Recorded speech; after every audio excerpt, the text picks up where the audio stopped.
The aim of this procedure is to establish experimental human pneumococcal carriage. This is accomplished by first diluting and quantifying the bacteria in the inoculum. In the second step, the volunteer is intranasally inoculated with Streptococcus pneumoniae. Next, the volunteer has a nasal wash on days 2, 7 and 14 after the inoculation. Finally, classical microbiology is used to determine if the volunteer is carrying the inoculated pneumococcus.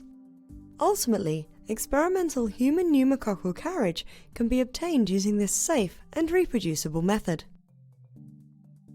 The main advantage of this technique over existing murine carriage models is that this technique offers a model of carriage in the natural host of the pneumococcus, the human.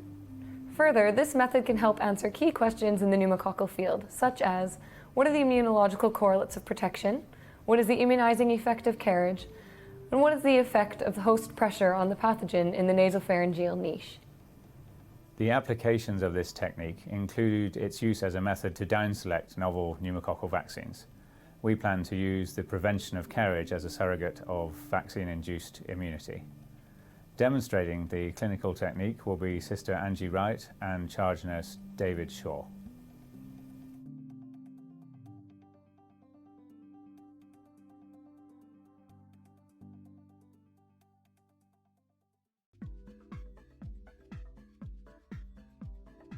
"30 minutes before the scheduled volunteer inoculation appointment, thaw an inoculum stock tube taken from the -80°C freezer.